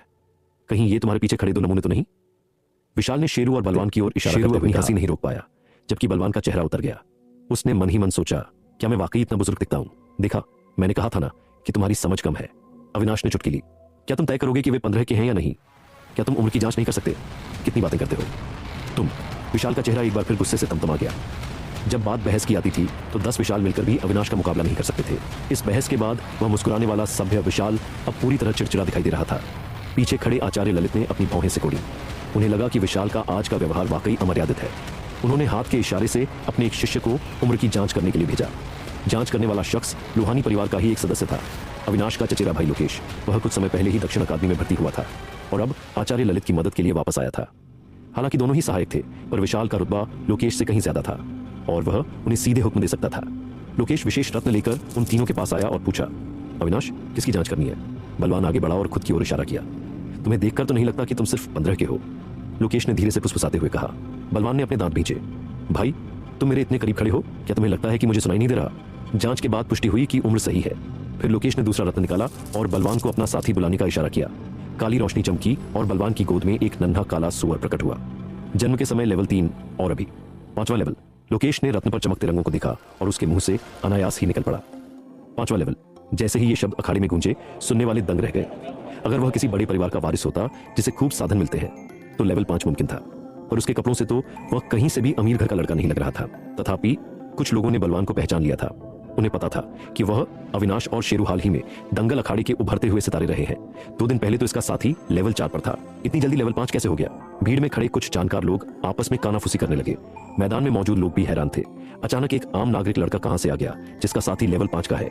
इससे पहले वाला आम लड़का सिर्फ लेवल 3 पर था, जो कि सामान्य माना जाता था। अविनाश ने दूसरों की बातों पर ध्यान नहीं दिया और लोकेश से पूछा, जो अभी भी सुध-बुध खोया हुआ था, लोकेश भाई, क्या यह शर्तों को पूरा करता है? अच्छा, हाँ। लोकेश होश में आया और उसने तेजी से सिर हिलाया। बिल्कुल करता है, पूरी तरह करता है। अविनाश ने संतुष्टि से सिर हिलाया, फिर बलवान की ओर मुड़कर कहा, बलवान, अब तुम दक्षिण अकादमी में जा सकते हो। हाँ, मैं अकादमी जाऊंगा। बलवान जोर से हंसा, फिर भीड़ की तरफ मुड़कर चिल्लाया, माँ, मेरा दाखिला हो गया। भीड़ में खड़ी बलवान की माँ की आंखों में आंसू थे। उन्होंने अपने आंसू पोंछते हुए गदगद होकर कहा, बहुत अच्छा बेटा, बहुत अच्छा। विशाल ने ठंडी आह भरी और लोकेश को किनारे हटाकर उनके सामने आ खड़ा हुआ। यह शर्तों को पूरा करता है, पर तुम दोनों नहीं, तो कृपया फालतू लोग यहाँ से जल्दी चले जाएं। हमें अगले चरण की लड़ाइयां शुरू करनी है। इतनी जल्दी क्या है? अविनाश धीरे से हंसा। इन मुकाबलों से पहले हमें एक और काम करना है। जो कहना है जल्दी कहो, विशाल ने झुंझलाते हुए कहा। हम, अविनाश ने शेरू का हाथ पकड़ा और अखाड़े के मुख्य मंच पर कदम रखते हुए कहा, हम एक ऐसी चुनौती देना चाहते हैं जो लंबे समय से किसी ने नहीं दी। कैसी चुनौती? अनौपचारिक चुनौती। क्या अविनाश इस अनौपचारिक चुनौती से पूरे अखाड़े की किस्मत बदल देगा? क्या आप अगला अध्याय देखना चाहेंगे? मुझे आपत्ति है। अभी अविनाश के शब्द हवा में गूंजे ही थे कि लोहानी परिवार की सीटों से मुखिया लोकेश लोहानी अचानक खड़े हो गए और जोर से चिल्लाए। पलक झपकते ही वे अपनी सीट छोड़कर अखाड़े के बीचों बीच आ पहुंचे। मैं तुम्हें इस बहाने दक्षिण अकादमी में घुसने नहीं दूंगा। लोकेश ने अविनाश की आंखों में आंखें डालकर एक एक शब्द पर जोर देते हुए कहा, आपकी आपत्ति अमान्य है, यह मेरा अपना चुनाव है। अविनाश ने पूरी शांति से जवाब दिया। छोकरे, तुझे सच में लगता है कि मैं तुझे संभाल नहीं पाऊंगा? लोकेश के चेहरे के भाव बदल गए। उन्होंने अचानक अपना दाहिना हाथ आगे बढ़ाकर नीचे की ओर दबाया। अविनाश के आसपास की हवा जैसे जम गई और एक भारी दबाव उस पर आन पड़ा, जिससे उसका हिलना डुलना दूभर हो गया। अविनाश के कंधे पर बैठे नन्हे शेरू की आंखों में सुनहरी चमक कौंधी और वह बल प्रयोग करने ही वाला था कि अचानक वह दबाव गायब हो गया। ऊपर देखने पर पता चला कि आचार्य ललित ने हस्तक्षेप किया था। उन्होंने अपनी आस्तीन के एक झटके से लोकेश द्वारा बनाए गए उस दबाव क्षेत्र को खत्म कर दिया था। लोहानी मुखिया, आप यह क्या करने की कोशिश कर रहे हैं? ललित ने आगे बढ़ते हुए लोकेश को टोका। आचार्य ललित, ये लोहानी परिवार का निजी मामला है, आपको इसमें कष्ट उठाने की जरूरत नहीं है। लोकेश ने हाथ जोड़कर शिष्टाचार दिखाया पर उनकी आवाज सख्त थी। भले ही लंबे समय से किसी ने दक्षिण अकादमी के लिए अनौपचारिक चुनौती न दी हो, पर यदि कोई इस रास्ते को चुनता है तो हम सुनिश्चित करेंगे कि वह इसे बिना किसी बाधा के पूरा करे। ललित लोकेश और अविनाश के बीच दीवार बनकर खड़े हो गए। मैं गारंटी देता हूं कि यह आगे नहीं बढ़ पाएगा, इसके पास चुनौती पूरी करने की शक्ति ही नहीं बचेगी। लोकेश ने बिना डरे कहा, अगर आपने मुझे रोका बड़े ताऊ जी, तो मैं आपके सामने यही प्राण त्याग दूंगा। अविनाश ने सीधे मर्म पर चोट की। इस एक वाक्य ने लोकेश के आक्रामक तेवर को पल भर में ठंडा कर दिया। तू जिद्दी लड़का। लोकेश गुस्से से उबल पड़े। तू दक्षिण अकादमी जाना चाहता है क्योंकि तू जानता है कि वहां से तू सिफानगढ़ पहुंच जाएगा। अपनी उस इल्ली के साथ तुझे लगता है कि तू वहां जीवित बचेगा। परग्रही राक्षसों की एक फूंक तुझे उड़ा देगी। अखाड़े में मौजूद हर शख्स दंग था। उन्होंने मुसाफिरपुर के नंबर 1 योद्धा लोकेश लोहानी को कभी इस कदर अपना आपा खोते नहीं देखा था। सिफानगढ़। पहली बार यह नाम सुनकर अविनाश के कान खड़े हो गए। उसने झिनकते हुए पूछा, यह सिफानगढ़ क्या है? वह युद्ध की अग्रिम पंक्ति है, आचार्य ललित ने गंभीरता से बताया। परग्रही राक्षसों से सीधी टक्कर लेने वाला मोर्चा, या यूं कहें कि हमारे महाद्वीप का आखिरी और सबसे मजबूत किला।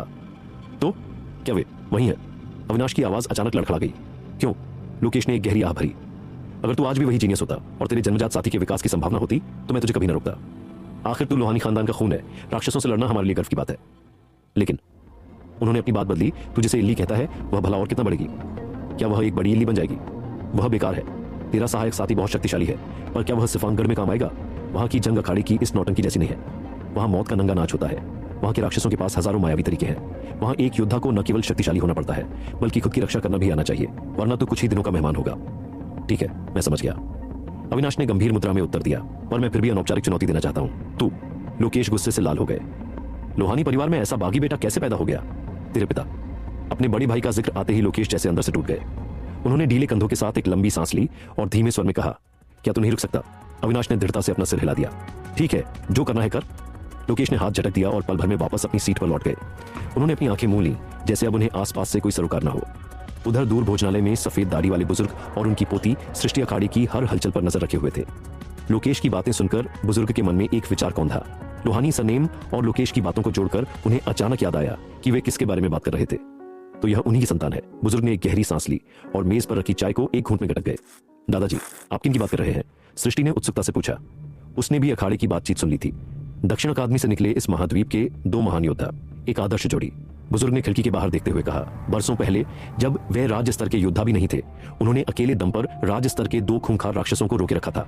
उनकी वजह से शहर के हजारों लोग सुरक्षित निकल पाए। अंत में उन्होंने अपनी शक्तियों को विखंडित करके एक राक्षस को बुरी तरह घायल कर दिया था। उनके उस बलिदान ने सिफानगढ़ पर राक्षसों के उस बड़े हमले को सालों पीछे धकेल दिया था। राज्य स्तर से नीचे होकर भी 2 राज्य स्तर के राक्षसों को रोका। सृष्टि अवाक रह गई। उसने राज्य स्तर की शक्ति देखी थी। पहाड़ों को राख कर देना और समुद्र को उबाल देना उनके लिए मामूली बात थी। पर सिफानगढ़ के बाकी योद्धा कहां थे? उन्होंने मदद क्यों नहीं की? सृष्टि ने उलझन में पूछा। वही तो दुख की बात है। बुजुर्ग ने आह भरी। उस समय हमें झांसा दिया गया था।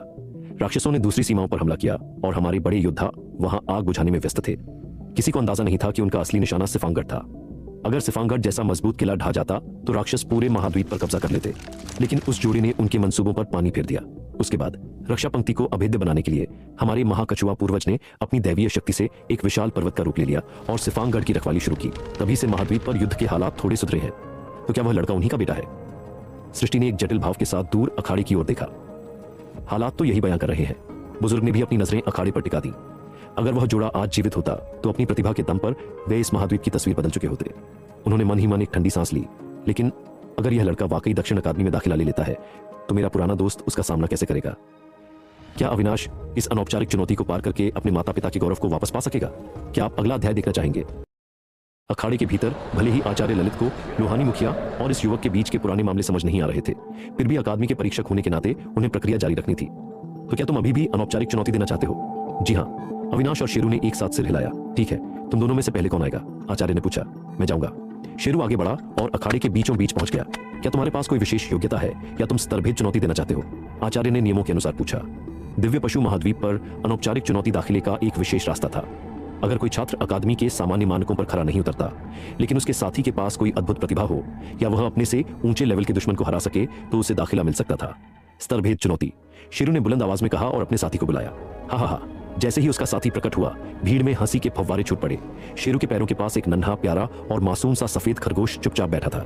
मेरा साथी छठे लेवल के शिखर पर है, मैं 7वें लेवल के विरुद्ध चुनौती पेश करता हूँ, शेरू ने हाथ जोड़कर पूरी गंभीरता से कहा। स्तरभेद चुनौती के लिए आचार्य कुछ पल के लिए सोच में पड़ गए, फिर उनकी नजर अपने पीछे खड़े शिष्यों के दल पर गई।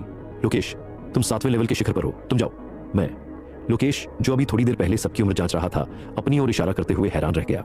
हाँ तुम, आचार्य ने आदेश दिया। लोकेश मुझे मन से अपना सामान समेटकर अखाड़े के बीच में आया। शू, उसके हाथ के एक इशारे से आधे इंसान के कद का एक हरा भेड़िया सबके सामने प्रकट हुआ। 7वें लेवल का हरा भेड़िया, सावधान रहना। मुकाबला आधिकारिक रूप से शुरू हुआ और मैदान का माहौल तनावपूर्ण होने लगा। वह नन्हा खरगोश फुदकते हुए आगे बढ़ा और भेड़िए से 2-3 मीटर दूर रुककर उसे बड़े कौतूहल से देखने लगा। यह छोटा सा खरगोश, मेरा भेड़िया तो इसे एक निवाले में निकल जाएगा। लोकेश ने सिर हिलाया। उसे लगा कि अविनाश अपने साथ जिन लोगों को लाया है वे कुछ ज्यादा ही आत्मविश्वास में है। युद्ध शुरू करो। रेफरी के आदेश पर बाकी लोग पीछे हट गए। भेड़िए, झपटो। भले ही लोकेश को खरगोश कमजोर लग रहा था, पर युद्ध शुरू होते ही उसने अपनी पूरी ताकत लगा दी। यह विपक्षी के प्रति सम्मान दिखाने का उसका तरीका था। भेड़िए ने अपने चारों पंजों से जमीन को धकेला और हवा में उछल गया। उसके दोनों अगले नुकीले पंजों से एक हल्की रोशनी चमक रही थी और वह जमीन पर बैठे खरगोश पर काल बनकर झपटा। जब सबको लगा कि खरगोश के परखच्चे उड़ जाएंगे, तभी अखाड़े में एक ऐसी दहाड़ गूंजी जो न शेर की थी न चीते की। पल भर में वह मासूम खरगोश आधे इंसान के कद के एक महाबली मांसल खरगोश में बदल गया। इससे पहले कि भीड़ कुछ समझ पाती, उसने एक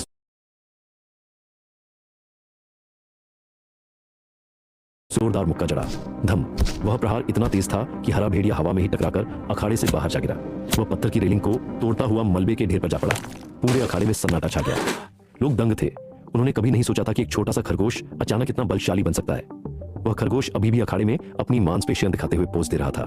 भेड़िए, लोकेश चिल्लाया और भागकर अपने साथी के पास पहुंचा। जब उसे पता चला कि वह सिर्फ बेहोश हुआ है, तब जाकर उसकी जान में जान आई। शर्मनाक।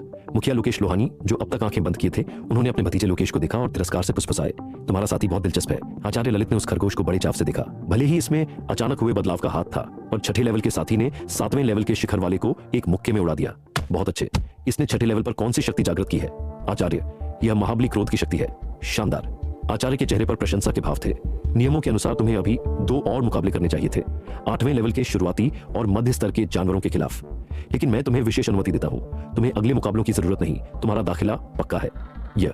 शेरू ने झिझकते हुए अविनाश की ओर देखा। लगता है आचार्य को मेरे भाई के साथी में कुछ खास दिलचस्पी है। अविनाश ने मुस्कुराते हुए पूछा। बिल्कुल, आचार्य ने ईमानदारी से स्वीकार किया। मैं एक शोध कर रहा हूं कि कैसे कम से कम ऊर्जा खर्च करके सबसे बड़ा परिणाम पाया जाए। यह जीव पहले बहुत मासूम दिखता है, जिससे दुश्मन अपनी रक्षा भूल जाता है, और फिर अचानक प्रचंड शक्ति का विस्फोट करता है। यह मेरे शोध के लिए एकदम सही है। अविनाश ने कुछ सोचा और फिर मुस्कुराकर कहा। आचार्य ललित दक्षिण अकादमी की एक जानी मानी हस्ती है, और मुसाफिरपुर के इतने गणमान्य लोगों की गवाही के बीच मुझे यकीन है कि वे हमारा अहित नहीं करेंगे। शेरू, आचार्य का धन्यवाद करो। धन्यवाद आचार्य ललित। शेरू ने हाथ जोड़कर आभार जताया। यह लड़का अकादमी और शहर के बड़े लोगों का नाम लेकर मुझ पर दबाव बना रहा है। आचार्य मन ही मन हंसे। हालांकि उनका कोई बुरा इरादा नहीं था। खरगोश की शक्ति 8वें लेवल के शुरुआती स्तर को टक्कर देने लायक थी, इसलिए नियमतः भी उसका चयन सही था। शेरू अपने खरगोश को लेकर बलवान के पास लौट गया। अब बारी अविनाश की थी। अंत में तुम बचे हो, तो क्या तुम्हारे पास कोई विशेष प्रतिभा है या तुम भी स्तरभेद चुनौती दोगे? आचार्य ने मुस्कुराते हुए पूछा। अविनाश के पास विशेष प्रतिभाओं की कमी नहीं थी। उसकी सर्वश्रवण शक्ति ही सबको पछाड़ने के लिए काफी थी, या फिर अमृत वर्षा की शक्ति, जो उसे पूरे महाद्वीप पर सबसे लोकप्रिय वैद्य बना देती। लेकिन वह अपनी पहचान एक योद्धा के रूप में बनाना चाहता था। उसने जवाब दिया, मैं भी स्तरभेद चुनौती ही चुनूंगा। अपने साथी की शक्ति के बारे में बताओ। आचार्य ने सामान्य प्रक्रिया के तहत पूछा। छठा लेवल। यहाँ अविनाश रुका और अचानक आचार्य के पीछे खड़े अकादमी के शिष्यों की टोली की ओर देखा। आचार्य, क्या मैं अपना प्रतिद्वंद्वी खुद चुन सकता हूँ? चालाक लड़के आचार्य ने उसे एक नजर देखा। यहाँ मौजूद शिष्यों में सबसे कम लेवल लोकेश का था, जो 7वें के शिखर पर था। बाकी सब 8वें लेवल या उससे ऊपर हैं। भले ही मैं उनकी शक्ति पर अंकुश लगा दूं, फिर भी युद्ध के अनुभव में बहुत अंतर होगा। उसे कोई फर्क नहीं पड़ता। मैं बस उसी इंसान को चुनना चाहता हूं। अविनाश मुस्कुराया। किसे? उसे। अविनाश ने बीच में खड़े एक शख्स की ओर इशारा किया। उसकी आवाज में एक अजीब सी दृढ़ता थी। अविनाश ने किसे चुनौती दी है? क्या वह विशाल है या कोई और? क्या आप अगला अध्याय देखना चाहेंगे? इसे। सबकी निगाहें अविनाश की उंगली का पीछा करते हुए उस शांत और आत्मविश्वासी युवक पर जा टिकी जो अविनाश को देख मुस्कुरा रहा था। विशाल। वह विशाल को चुन रहा है। पागलपन है यह। अखाड़े के अंदर और बाहर एक साथ शोर मच गया। विशाल कोई मामूली योद्धा नहीं था। वह 2 साल पहले केवल तनु से एक कदम पीछे था। ऊपर से दक्षिण अकादमी में 2 साल की कड़ी मेहनत के बाद अब उसकी शक्ति का अंदाजा लगाना भी मुश्किल था। क्या किसी ने ध्यान नहीं दिया कि अकादमी से लौटे शिष्यों के दल का नेतृत्व वही कर रहा था? विशाल। आचार्य ललित ने माथे पर बल डालते हुए कहा। उसका साथी 9वें लेवल पर पहुंच चुका है। भले ही वह अपनी शक्ति को सीमित कर ले, फिर भी एक छठे लेवल के योद्धा का उससे लड़ना सही नहीं होगा। इससे पहले कि आचार्य अपनी बात पूरी करते, अविनाश ने सिर हिलाया और एक ऐसी बात कही जिसने सबके होश उड़ा दिए। जब मैंने कहा कि मैं उससे लड़ना चाहता हूं, तो मेरा मतलब उसकी 9वें लेवल की पूरी शक्ति से था, बिना किसी पाबंदी के। बकवास। आचार्य ललित के बोलने से पहले ही लोकेश लोहानी गुस्से में खड़े हो गए। यह मत समझ कि तेरा यह नन्हा बंदर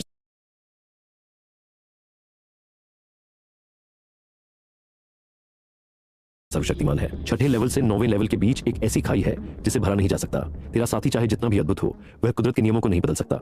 उनके बगल में बैठे बिष्ट परिवार के मुखिया विशाल के पिता बड़े इत्मीनान से बोले, लोकेश भाई, इतना बुरा मत मानिए। लड़का अभी नादान है। एक अच्छी मार ही उसे अक्ल टिकाने लाएगी। अभी मेरा बेटा विशाल आपके इस भतीजे को सही ढंग से शिक्षित कर देगा। विजय बिष्ट, क्या तुझे अपनी जान प्यारी नहीं है? लोकेश ने गरजते हुए अपनी शक्ति विजय पर छोड़ दी, जिससे वह पल भर के लिए जड़ हो गया। फू। विजय बिष्ट के पीछे से एक हरे रंग का जहरीला नाग प्रकट हुआ और उसने अपनी पूंछ के झटके से उस दबाव को तोड़ दिया। लोकेश ने उसे एक तिरस्कार भरी नजर से देखा और नजरअंदाज कर दिया। विजय बिष्ट ने माथे का पसीना पोंछा और मन ही मन सोचा, क्या लोकेश लोहानी का साथी वाकई उस अगले पायदान पर पहुंच गया है? वह केवल अपनी उपस्थिति मात्र से मुझे बेबस कर सकता है। मैदान में अविनाश ने बाकी सबकी बातों पर ध्यान नहीं दिया और सीधा आचार्य ललित की आंखों में देखा। आचार्य, क्या यह नियमों के दायरे में है? यह।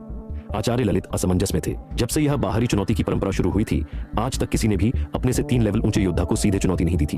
लेकिन तकनीकी तौर पर देखा जाए तो अविनाश किसी नियम का उल्लंघन नहीं कर रहा था। आचार्य ललित अब भी हिचकिचा ही रहे थे कि अचानक उनके कान फड़कने लगे, जैसे वह कोई गुप्त संदेश सुन रहे हो। एक पल बाद उन्होंने भारी आवाज में कहा, ठीक है, हम तुम्हें 9वें लेवल के योद्धा को सीधे चुनौती देने की अनुमति देते हैं। आचार्य के अचानक बदले इस रुख ने सबको चौंका दिया। अविनाश के पास सर्वश्रवण की शक्ति थी। उसे महसूस हुआ कि आचार्य के कानों के पास हवा में कुछ लहरें उठी थीं, मानो कोई दूर से उन्हें गुप्त संदेश भेज रहा हो। पर अभी अविनाश इतना शक्तिशाली नहीं था कि वह उन शब्दों को सुन सके। विशाल मुस्कुराया और धीरे से मैदान के बीच में आया। अगर तुझे पिटने का इतना ही शौक है तो मैं तेरी यह इच्छा जरूर पूरी करूंगा। पिटेगा कौन, ये तो वक्त बताएगा। अविनाश ने बेरुखी से कहा, सच तो यह है कि मैं तनु से लड़ना चाहता था। वह यहां नहीं है, इसलिए मुझे तुमसे काम चलाना पड़ रहा है। विशाल की आंखें गुस्से में किसी जहरीले सांप की तरह सिमट गईं। उस समय तनु उससे एक कदम आगे थी और अकादमी में जाने के बाद उसकी प्रगति इतनी तेज थी कि उसने अपने सभी साथियों को बहुत पीछे छोड़ दिया था। तनु यहां नहीं आ सकी। आचार्य ललित मुस्कुराकर बोले, उसका साथी इस समय 9वें लेवल की सीमा पार करने की कोशिश कर रहा है। मुझे उम्मीद है कि जब हम वापस लौटेंगे तब तक वह उस शिखर को लांघ चुकी होगी। वाह, अखाड़े में फिर से हलचल मच गई।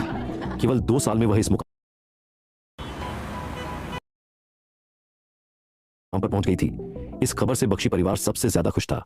तनु के पिता की मुस्कान उनके चेहरे पर समा नहीं रही थी और उसका छोटा भाई आर्यन ऐसे अकड़ रहा था मानो वह खुद इतना महान बन गया हो। मुझे अंदाजा नहीं था कि उसने तुम्हें इतना पीछे छोड़ दिया है। अविनाश ने विशाल की तरफ देखते हुए ताना मारा। फिर भी मैं तुमसे बेहतर हूं, जो 3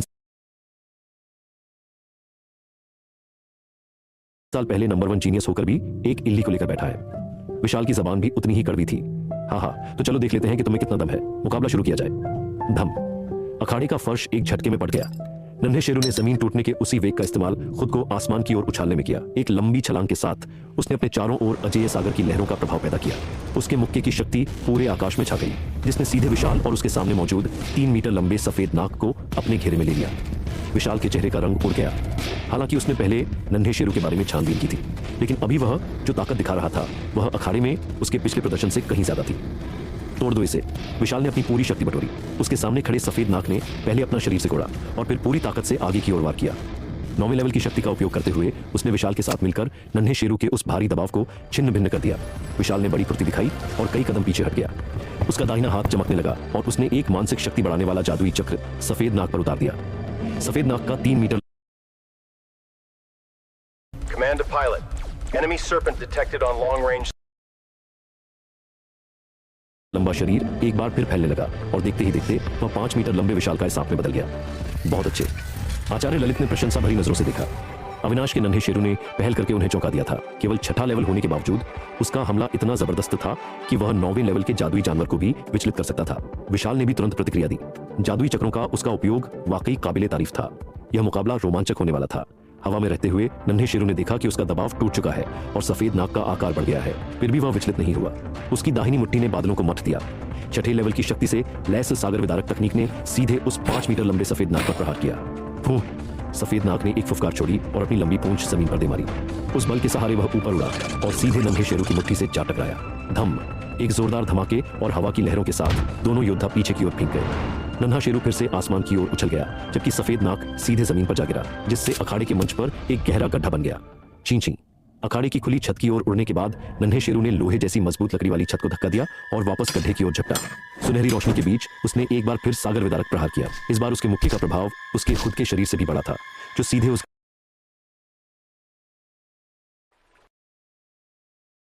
बाहर निकाला था, सीधे उस मुक्के की चपेट में आ गया। उसका शरीर फिर से गड्ढे के भीतर धंस गया। अखाड़े की जमीन से गूंजते हुए धमाके होने लगे। गड्ढा और बड़ा होता गया और मंच पर दरारें उभरने लगी। शू! नन्हा शेरू रुका नहीं। पलक झपकते ही वह गड्ढे के अंदर उतरा और सफेद नाक के साथ आमने सामने की भिड़ंत शुरू कर दी। वाह! अब जाकर अखाड़े में मौजूद दर्शकों का शोर गूंजा। उन्होंने अभी क्या देखा था? एक छठे लेवल का जादुई जानवर 9वें लेवल के योद्धा को न केवल टक्कर दे रहा था, बल्कि उसे दबाकर पीट रहा था। उनकी समझ में ऐसा पहले कभी नहीं हुआ था। कई लोग अपनी सीटों से खड़े हो गए ताकि गड्ढे के अंदर चल रही जंग देख सके। भले ही पलड़ा अभी भारी था, पर अविनाश के चेहरे पर कोई खास भाव नहीं थे। दूसरी ओर विशाल का चेहरा भले ही काला पड़ गया था, पर वह घबराया हुआ नहीं लग रहा था। धम!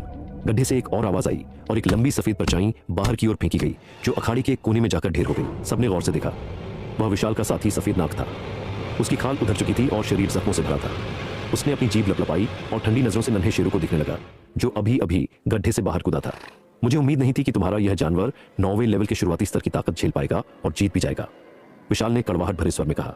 अपनी असली ताकत दिखाओ, अविनाश ने शांति से उसकी आंखों में देखते हुए कहा। हा हा! विशाल ने एक कुटिल मुस्कान दी।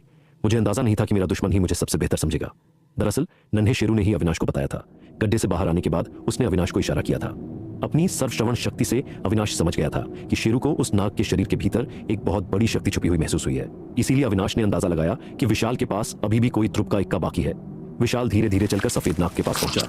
दुनिया को लगता है कि तनु ही असली जीनियस है, जिसने 2 साल में 4 स्तर पार किए और अब 9वें लेवल की सीमा लांघ रही है। और मैं मुसाफिरपुर में भले ही मैं उसके बाद दूसरे नंबर पर था, पर दक्षिण अकादमी की सूची में वह शीर्ष पर थी और मैं केवल 99वें स्थान पर। विशाल ने अपनी बाहें फैलाई और आसमान की ओर देखा। तुम सब अज्ञानी मूर्ख हो। अखाड़े में फिर हलचल हुई। आचार्य ललित ने भी अपनी भौहें सिकोड़ी। उन्हें विशाल की यह बात अच्छी नहीं लगी। मैं विशाल बिष्ट भी तनु से कम नहीं हूं। विशाल ने अपनी मुट्ठियां भींची, दाहिना पैर आगे बढ़ाया और दहाड़ा। माया का पर्दा हटाओ। धम! उस कमजोर दिख रहे सफेद नाग की शक्ति अचानक उबलने लगी। उसका शरीर देखते ही देखते 5 मीटर से 10, फिर 20 और अंत में 30 मीटर से भी ज्यादा लंबा हो गया। हर कोई सन्न रह गया। उस 30 मीटर लंबे दैत्याकार सफेद नाग को देखकर सबके पसीने छूट गए। उसकी पूंछ का घेरा, उसकी ठंडी और चमकती खाल और उसका वह विशाल सिर। उसकी आंखों की पुतलियां नन्हे शेरू को ऐसे देख रही थीं जैसे वह कोई तुच्छ कीड़ा हो। प्रौढ़ स्तर की दहलीज पर आचार्य ललित ने बेहद गंभीरता से कहा। प्रौढ़ स्तर वह मुकाम था जो 9वें लेवल के बाद आता है। विशाल का सफेद नाग 9वें लेवल के शिखर को भी पार कर चुका था। बस एक कदम और वह उस रहस्यमयी दुनिया में पहुंच जाता। विशाल, तुमने अपने साथी का असली लेवल पहले क्यों नहीं बताया? आचार्य ने उलझन में पूछा। मैं चाहता था कि जब अकादमी की सूची दोबारा बने तब मैं तनु को एक ही झटके में पछाड़ दूं, पर वह एकांत साधना में चली गई। विशाल ने अफसोस के साथ कहा। बाकी 9वें लेवल वाले मेरे सामने टिकने लायक नहीं थे। उन्हें अपनी शक्ति दिखाना बेकार था। फिर उसने अपने पीछे खड़े सहपाठियों की ओर देखा। मैं तुम सबके साथ एक साधारण छात्र बनकर रहना चाहता था, पर तुम सबने मुझे खुद से दूर ही रखा। अब मेरे पास अपनी असलियत दिखाने के अलावा कोई चारा नहीं है। मैदान में खड़े अकादमी के छात्र मन ही मन उसे कोस रहे थे कि वह कितना बड़ा दिखावा कर रहा है। अविनाश विशाल उस सफेद नाग की ठंडी खाल को सहलाते हुए मुस्कुराया। मैं मानता हूं कि तुम्हारा नन्हा वानर बहुत शक्तिशाली है। वह छठे लेवल पर होकर 9वें लेवल के शुरुआती स्तर को हरा सकता है, लेकिन 9वें लेवल के शिखर से ऊपर की ताकत का तुम अंदाजा भी नहीं लगा सकते। यह तो सिर्फ एक सहायक साथी है। अगर यह मर गया तो हमेशा के लिए चला जाएगा। अगर तुम वाकई इतने पत्थर दिल हो तो। विशाल की आंखें काली पड़ गईं। तो मैं तुम्हारी यह इच्छा भी पूरी कर दूं। क्या नन्हा शेरू इस 30 मीटर लंबे दैत्य का सामना कर पाएगा? क्या अविनाश अपनी अगली चाल चलेगा? क्या आप अगला अध्याय देखना चाहेंगे? रुको! आचार्य ललित ने उन्हें रोकने के लिए कदम आगे बढ़ाया। नियमों के अनुसार तुमने यह चुनौती पूरी कर ली है, क्योंकि तुमने 9वें लेवल के शुरुआती स्तर वाले सफेद नाग को हरा दिया है। तुम्हें इस प्रौढ़ स्तर वाले नाग से लड़ने की जरूरत नहीं है। आचार्य के अनुभव में उन्होंने आज तक किसी छठे लेवल के जादुई जानवर को 9वें लेवल के योद्धा पर इस कदर हावी होते नहीं देखा था। वे हर हाल में इस अद्भुत नन्हे वानर की रक्षा करना चाहते थे। क्यों, डर गए क्या? विशाल ने चेहरे पर एक कुटिल मुस्कान के साथ अविनाश की ओर देखा। मुझे समझ नहीं आता कि तुम जैसा हारा हुआ खिलाड़ी किस बात पर इतना इतरा रहा है। अविनाश ने शांति से जवाब दिया। अभी थोड़ी देर पहले तो तुम पिटकर बेहाल थे और अब अचानक इतना आत्मविश्वास। तुम नहीं समझोगे कि 9वें लेवल के नीचे और उसके ऊपर की दुनिया में कितना बड़ा अंतर होता है। विशाल किसी अहंकारी देवता की तरह बोल रहा था, जैसे किसी साधारण इंसान को उसकी अज्ञानता बता रहा हो। अविनाश ने उसे नजरअंदाज किया और नन्हे शेरू की ओर देखा। ची ची। नन्हा शेरू उत्साह से सिर हिला रहा था। उसकी लड़ने वाली आत्मा को देखते हुए अविनाश के पास उसे अनुमति देने के अलावा कोई चारा नहीं था। मैं युद्ध जारी रखना चाहता हूं, अविनाश ने दृढ़ता से कहा। क्या तुम पक्का इरादा कर चुके हो? आचार्य ने फिर पूछा। जी हां, अविनाश ने सिर हिलाया। आचार्य को थोड़ा अफसोस हुआ। उनकी नजर में यह जोखिम टला जा सकता था और उन्होंने दोनों पक्षों की इच्छा का सम्मान किया। हालांकि उन्होंने अपने पैरों में बिजली की गति वाली शक्ति सक्रिय कर ली ताकि किसी भी अनहोनी पर तुरंत हस्तक्षेप कर सके। जैसे ही रेफरी मैदान के बीच में पहुंचा, पूरे अखाड़े का माहौल भारी हो गया। लोहानी परिवार के सदस्य हों या बिष्ट परिवार के अलावा बाकी दर्शक, सबकी आंखें नन्हे शेरू पर टिकी थीं। मुकाबला शुरू। शूम। नन्हे शेरू ने फिर से पहल की, पर इस बार उसने सीधा हमला नहीं किया। वह अपनी रफ्तार और फुर्तीले शरीर का इस्तेमाल करके नाग के विशाल शरीर के पीछे चक्कर काटने लगा ताकि उसका ध्यान भटका सके। इस वानर की युद्ध कला वाकई कमाल की है। आचार्य ने प्रशंसा भरी नजरों से देखा। दुश्मन का शरीर विशाल था, इसलिए मारो और भागो की रणनीति सबसे सटीक थी। मैदान के बाहर खड़े विशाल ने तिरस्कार से कहा, ओछी चाले। तभी सफेद नाग ने एक लंबी फुफकार छोड़ी। उसकी 5 मीटर लंबी विशाल पूंछ हवा में ऊंची उठी और पूरी ताकत के साथ जमीन पर दे मारी। थम। पहले से ही गड्ढों से भरा अखाड़ा एक पल में पूरी तरह चकनाचूर हो गया। जहां नाग कुंडली मारकर बैठा था, उसके अलावा बाकी सारा हिस्सा मलबे में बदल गया। नन्हा शेरू भी उस झटके की चपेट में आ गया और उसकी सुनहरी आकृति पीछे की ओर उड़ गई। दहाड़। मैदान में अचानक एक गर्जना गूंजी। शेरू की आकृति हवा में ही अचानक बड़ी हुई और उसने खुद को पीछे गिरने से बलपूर्वक रोक लिया। फिर दौड़ते हुए उसने अपने दोनों पैरों से नाग के विशाल शरीर पर मलबे के पत्थर उछालने शुरू कर दिए। वे पत्थर, जो पत्थर की सिलियों को छेद सकते थे, नाग की ठंडी खाल से टकराकर टन टन की आवाज करने लगे। 9वें लेवल के शिखर को पार करने के बाद शारीरिक रक्षा बहुत बढ़ जाती है। ये पत्थर मेरे नाग के लिए सिर्फ गुदगुदी के बराबर है। विशाल ने ठट्टा मारा। अविनाश ने अपनी भौहें सिकोड़ी। वह सोच रहा था कि क्या उसे अभी विकास बिंदु खर्च करके शेरू को सीधे 9वें लेवल पर ले जाना चाहिए। तब इस प्रौढ़ स्तर वाले नाग को पीटना बच्चों का खेल होगा। तभी मैदान पर स्थिति फिर बदल गई। नन्हे शेरू का शरीर वापस छोटा हुआ। नाग के करीब पहुंचकर और उसकी पूंछ के वार से बचते हुए वह वास्तव में सांप के शरीर के ऊपर चढ़ गया। लाजवाब। दर्शकों की आंखें चमक उठी। नाग के शरीर से चिपक जाने के कारण सांप के हमले का दायरा सीमित हो गया था। शेरू फुर्ती से उसके कमजोर हिस्सों की तलाश करने लगा, लेकिन नाग की युद्ध प्रवृत्ति भी कम नहीं थी। उसने अपना निचला शरीर झकझोरा और उसकी खाल लहरों की तरह हिलने लगी ताकि वह शेरू को उतार फेंके। टन। लोहे के पत्थर से टकराने जैसी आवाज आई। जैसे ही शेरू नीचे गिरने वाला था, उसने उसी झटके का इस्तेमाल किया और नाग की पूंछ पर अपना मुक्का जड़ दिया। हालांकि वह उसकी खाल की रक्षा को पूरी तरह नहीं तोड़ पाया, पर मुक्के